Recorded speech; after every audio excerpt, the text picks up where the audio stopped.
Chapter 3 Plant Kingdom.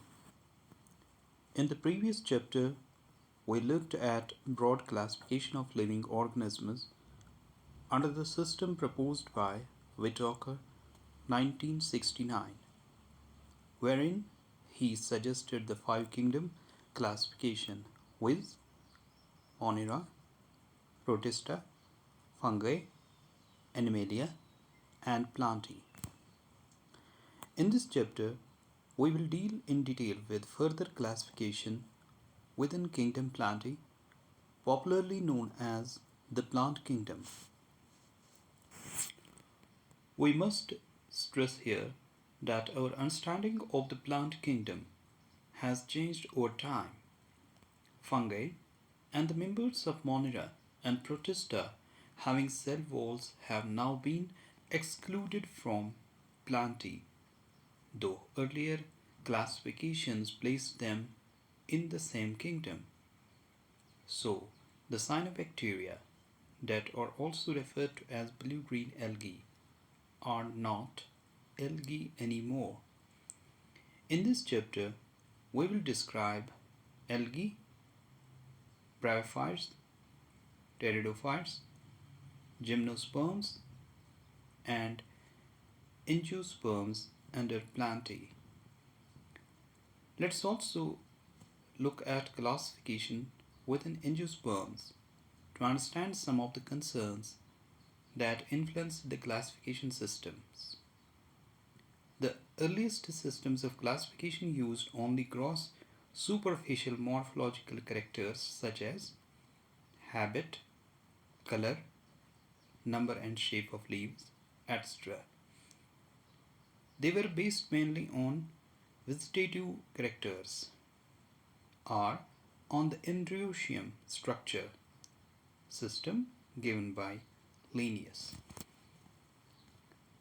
Such systems were artificial.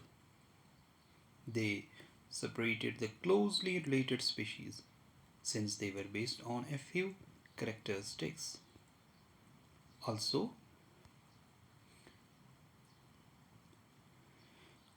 the artificial systems gave equal weightage to vegetative and sexual characteristics.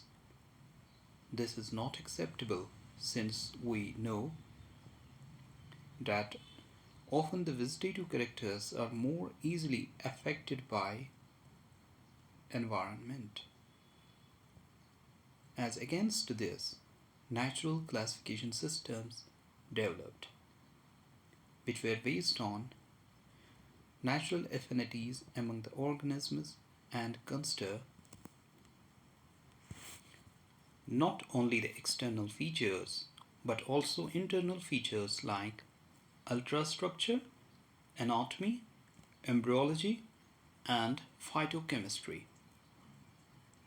Such a classification for flowering plants was given by George Bentham and Joseph Dalton Hooker. At present, phylogenetic classification systems based on evolutionary relationships between the various organisms are acceptable. This assumes that organisms belonging to the same taxa have a common ancestor. We now use information from many other sources to help resolve difficulties in classification. These become more important when there is no supporting fossil evidence. Numerical taxonomy, which is now easily carried out using computers, is based on all observable characteristics. Number and codes are assigned to all the characters and the data are then processed.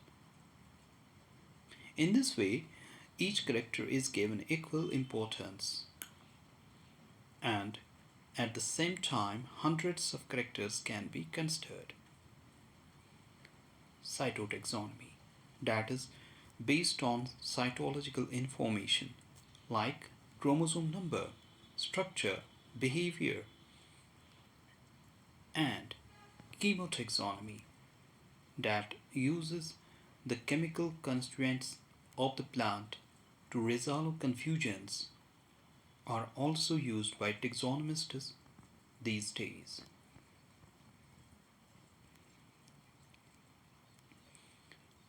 3.1 Algae.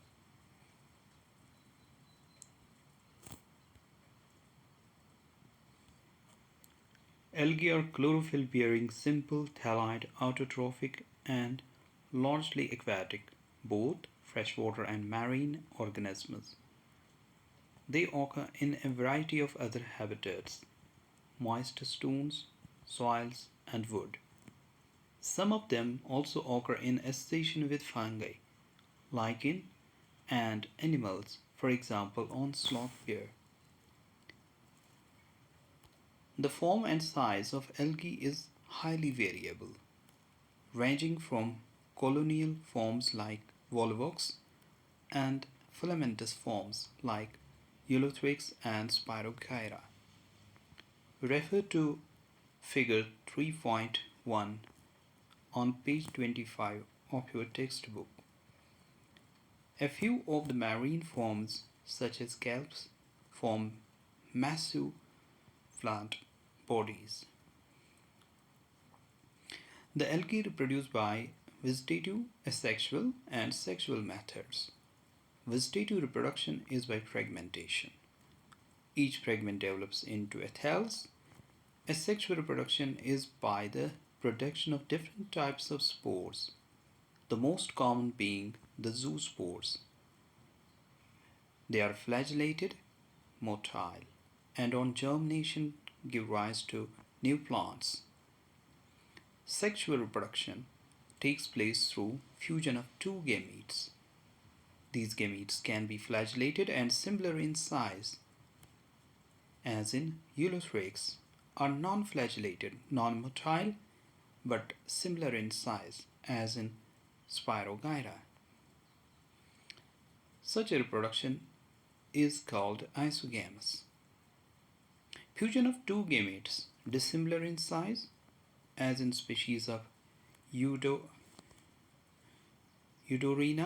is termed as anisogamous. Fusion of one large, non-motile, static female gamete and a smaller motile male gamete is termed oogamous. For example, in Volvox, Fucus, etc. Algae are useful to man in a variety of ways. At least half of the total carbon dioxide fixation on Earth is carried out by algae through photosynthesis.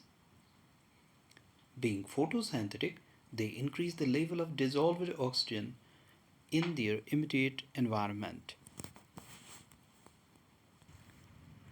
They are of paramount importance as primary producers of energy-rich compounds, which form the basis of the food cycles of all aquatic animals.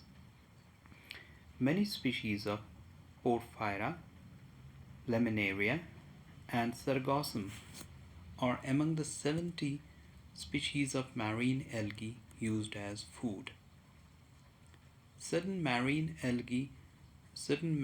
brown and red algae produce large amounts of hydrocolloids, water holding substances, for example, algin, brown algae, and carrageen, red algae, which are commercially used. Agar, one of the commercial products obtained from Gelidium and Gracilaria, are used to grow microbes and in preparation of ice creams and jellies. Chlorella, a unicellular alga rich in proteins, is used as food supplement even by space travelers. The algae are divided into three main classes. Number 1, Chlorophyceae. Number 2, Phaeophyceae. Number 3, Rhodophyceae. Number 1, Chlorophyceae. The members of the Chlorophyceae are commonly called green algae. The plant body may be unicellular, colonial, or filamentous. They are usually green. They are usually grass green due to the dominance of pigments chlorophyll A and B. The pigments are localized in definite chloroplasts. The chloroplasts may be discoid, plate-like, reticulate, cup-shaped, spiral, or ribbon-shaped in different species.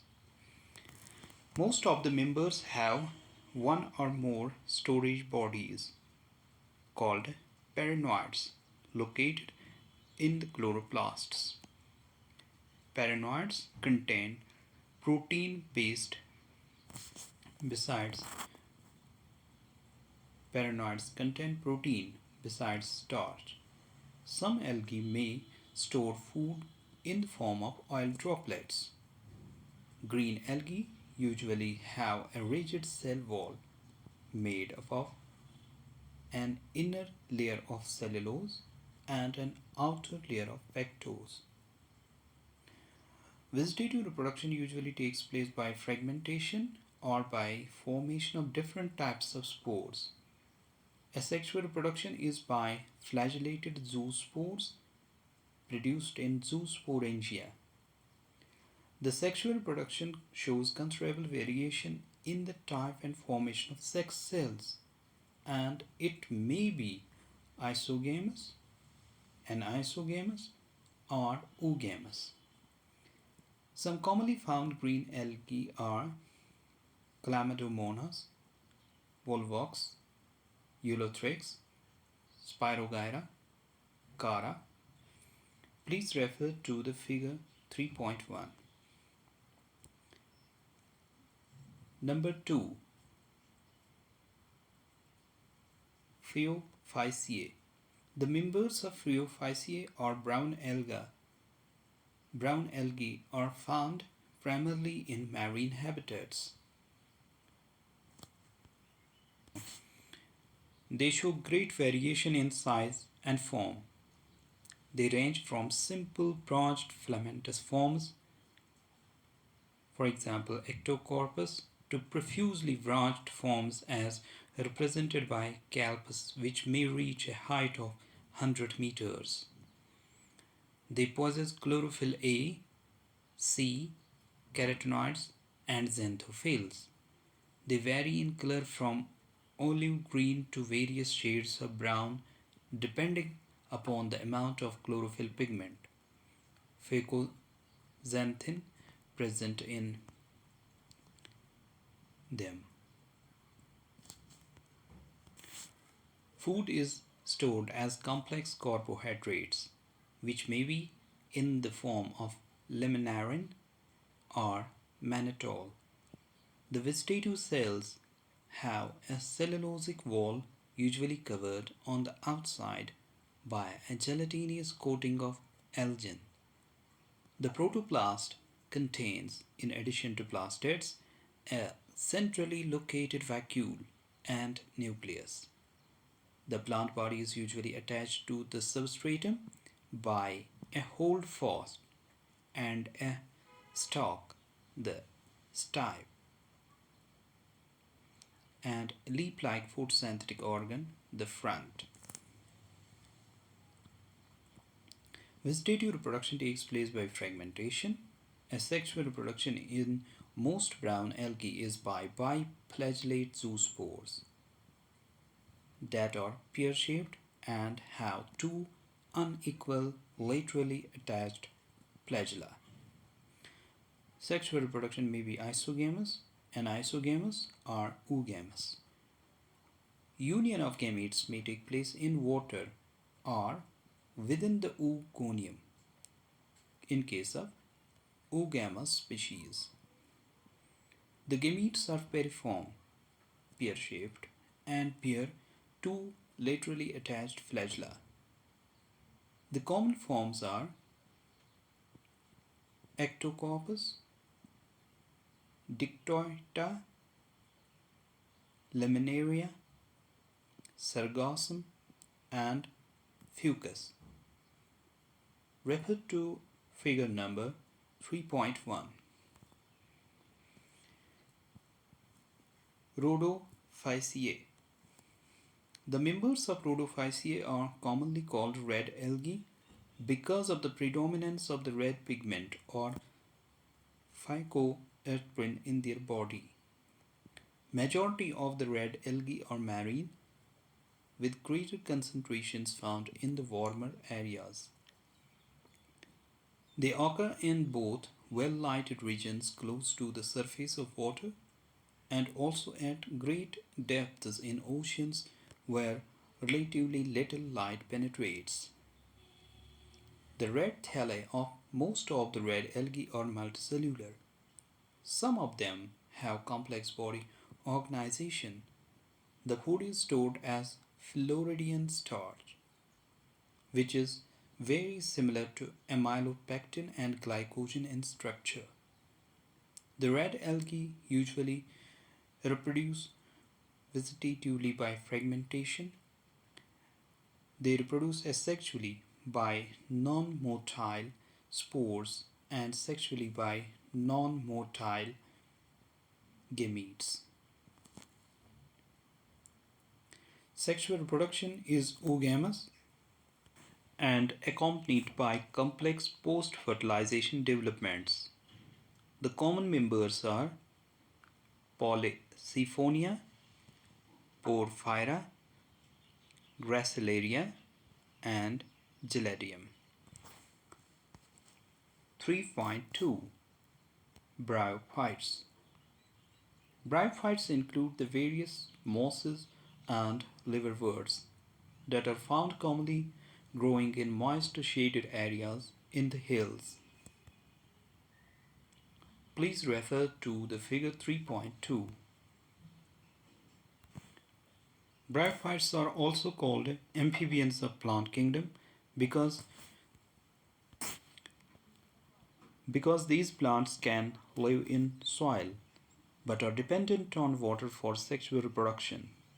They usually occur in damp, humid, and shaded localities. They play an important role in plant succession on bare rocks, oblique soil. The plant body of bryophytes is more differentiated than that of algae. It is thallus-like and prostrate or erect and attached to the substratum by unicellular or multicellular rhizoids. They lack true roots, stem, or leaves. They may possess root-like, leaf-like, or stem-like structures. The main plant body of the bryophyte is haploid. It produces gametes, hence is called a gametophyte. The sex organs in bryophytes are multicellular. The male sex organ is called antheridium. They produce biflagellate anthrozoids. The female sex organ is called archegonium and is flask-shaped and produces a single egg. The anthrozoids are released into water where they come in contact with archegonium. An anthrozoid fuses with the egg to produce the zygote.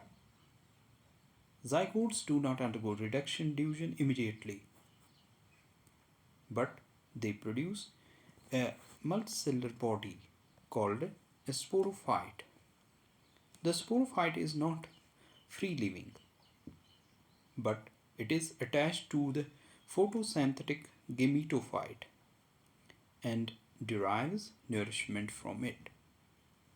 Some cells of the sporophyte, however, undergo reduction diffusion, that is meiosis, to produce haploid spores. These spores germinate to produce gametophyte again.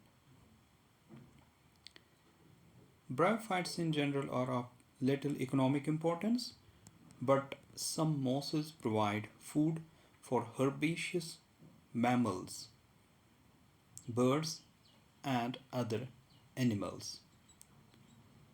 Species of sphagnum, a moss,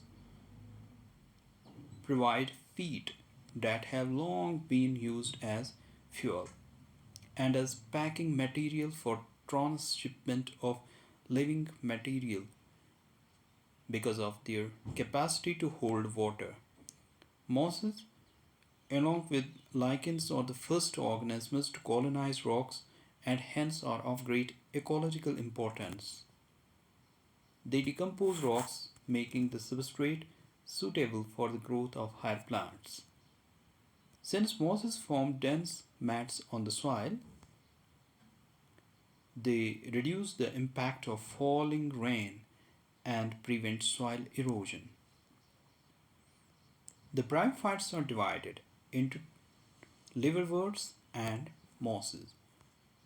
So let's discuss number one, liverworts. The liverworts grow usually in moist, shady habitats such as the banks of streams, marshy ground, damp soil, bark of trees, and deep in the woods. The plant body of a liverwort is thalloid. For example, Markentia. The thallus is dorsoventral and closely pressed to the substrate. The leafy members have tiny leaf-like appendages in two rows on the stem-like structures. Asexual reproduction in liverworts takes place by fragmentation of thalli or by the formation of specialized structures called gemi, singular gemma. Gemi are green multicellular asexual buds which develop in small receptacles called gemma cups located on the thalli.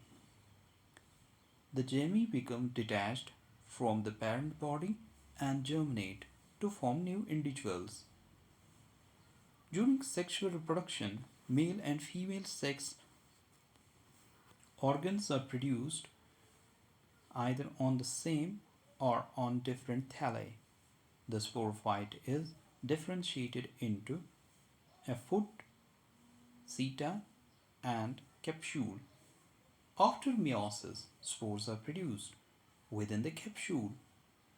These spores germinate to form free living gametophytes. Number second, mosses. The predominant stage of the life cycle of a moss is the gametophyte, which consists of two stages. The first stage is the protonema stage, which develops directly from a spore. It is a creeping, green, branched, and frequently filamentous stage. The second stage is the leafy stage, which develops from the secondary protonema as a lateral bud. They consist of upright, slender axes bearing spirally arranged leaves.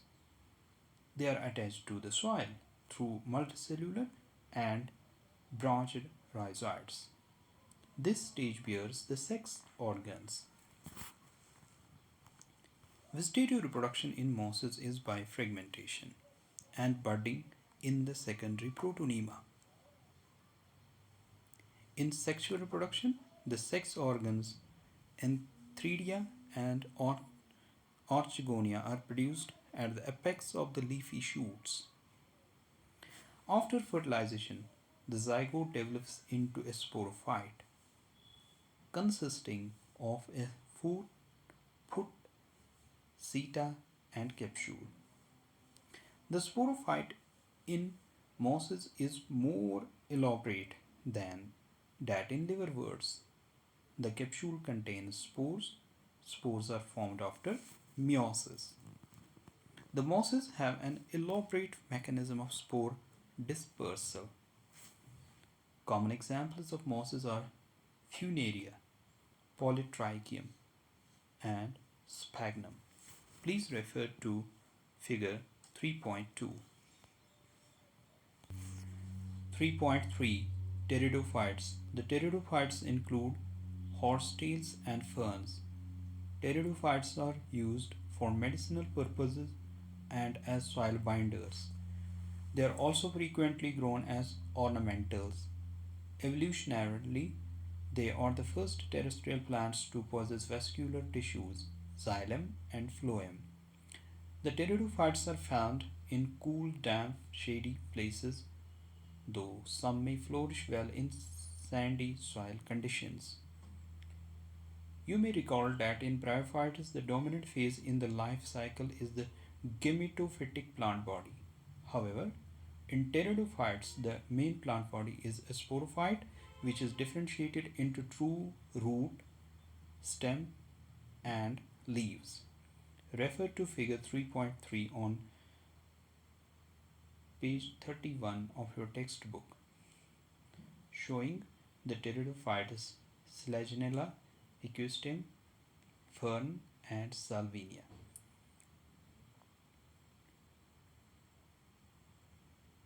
These organs possess well differentiated vascular tissues. The leaves in pteridophytes are small, microphyls, as in Selaginella, are large, macrophyls, as in ferns. The sporophytes bear sporangia that are subtended by a leaf-like appendages called sporophylls. In some cases, sporophylls may form distinct compact structures called stropili or cones. For example, Selaginella, Equisteum. The sporangia produce spores by meiosis. In spore mother cells, the spores germinate to give rise to inconspicuous, small but multicellular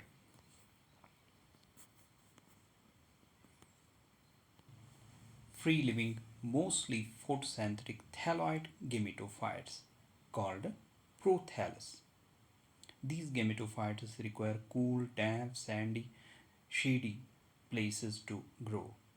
Because of this specific restricted requirement and the need for water for fertilization, the spread of living pteridophytes is limited. The spread of living pteridophytes is limited and restricted to narrow geographical regions. The gametophytes bear male and female sex organs called antheridia and archegonia, respectively. Water is required for the transfer of antherozoids, the male gametes released from the antheridia, to the mouth of archegonium. Fusion of male gamete with the egg present in the archegonium result in the formation of zygote. Zygote thereafter produces a multicellular, well-differentiated sporophyte, which is the dominant phase of the pteridophytes. In majority of the pteridophytes, all the spores are of similar kinds. Such plants are called homospores. Genera like Selaginella and Salvinia, which produce two kinds of spores, macro, large, and micro, small spores, are known as heterospores. The megaspores and microspores germinate and give rise to female and male gametophytes respectively. The female gametophytes in these plants are retained on the parent sporophytes for variable periods. The development of zygotes into young embryos takes place within the female gametophytes. This event is a precursor to the seed habit, considered an important step in evolution. The pteridophytes are further classified into four classes. Coelopsida, for example, Coelotum. Lycopsida, for example, Selaginella, Lycopodium. Sphenopsida, for example, Equisteum, and Pteropsida, for example, Dryopteris, Pteris, Ediantum. 3.4 Gymnosperms. The gymnosperms, gymnos means snacked, sperma means seeds, or plants in which the ovules are not enclosed by any ovary wall and remain exposed both before and after fertilization. The seeds that develop post fertilization are not covered, that is, are naked. Gymnosperms include medium sized trees or tall trees and shrubs. Refer to figure 3.4. One of the gymnosperms, the giant redwood tree, Sequoia, is one of the tallest tree species. The roots are generally tap roots. Roots in some genera have fungal associations in the form of mycorrhiza, for example, in Pinus, while in some others, like Cycas, small specialized roots called carollid roots are associated with nitrogen fixing cyanobacteria. The stems are unbranched. Cycas are branched, for example, Pinus, Citrus. The leaves may be simple or compound. In Cycas, the pinnate leaves persist for a few years. The leaves in gymnosperms are well adapted to withstand extremes of temperature, humidity, and wind. In conifers, the needle like leaves reduce the surface area. Their thick cuticle and sunken stomata also help to reduce water loss. The gymnosperms are heterospores. They produce haploid microspores and megaspores. The two kinds of spores are produced within sporangia that are borne on sporophylls, which are arranged spirally along an axis to form legs or compact strobili or cones. The strobili bearing microsporophylls and microsporangia are called microsporangiate or male strobili. The microspores develop into a male gametophytic generation which is highly reduced and is confined to only a limited number of cells. This reduced gametophyte is called pollen grain. The development of pollen grains takes place within the microsporangia. The cones bearing megasporophylls with ovules are megasporangia are called macrosporangiate or female strobili. The male or female cones or strobili may be born on the same tree, for example, Pinus. However, in Cycas, male cones and megasporophylls are born on different trees.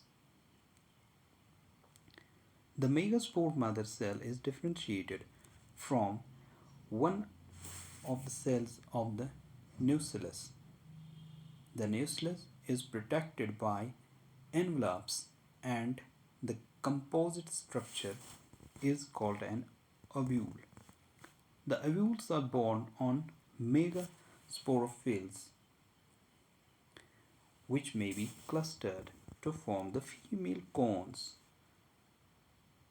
The megaspore mother cell divides meiotically to form four megaspores.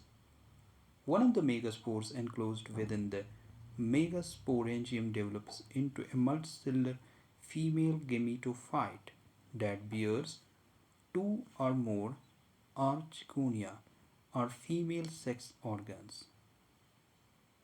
The multicellular female gametophyte is also retained within megasporangium. Unlike bryophytes and pteridophytes, In gymnosperms, the male and female gametophytes do not have an independent free living existence. They remain within the sporangia, retained on the sporophytes. The pollen grain is released from the microsporangium. They are carried in air currents and come in contact with the opening of the ovules borne on megasporophylls. The pollen tube carrying the male gametes grows towards the archegonia in the ovules and discharge their contents near the mouth of the archegonia. Following fertilization, zygote develops into an embryo and the ovules into seeds. These seeds are not covered. 3.5 Angiosperms. Unlike the gymnosperms, where the ovules are naked, in the angiosperms are flowering plants. The pollen grains and ovules are developed in specialized structures called flowers. In angiosperms, the seeds are enclosed in fruits. The angiosperms are an exceptionally large group of plants occurring in wide range of habitats. They range in size from the smallest wolfia to tall trees of eucalyptus over 100 meters. They provide us with food, fodder, fuel, medicines, and several other commercially important products. They are divided into two classes. Number one, the dicotyledons, and number two, the monocotyledons. Please refer to figure 3.5 on page 34 of your textbook. That's the end of chapter 3. Thank you for patient listening.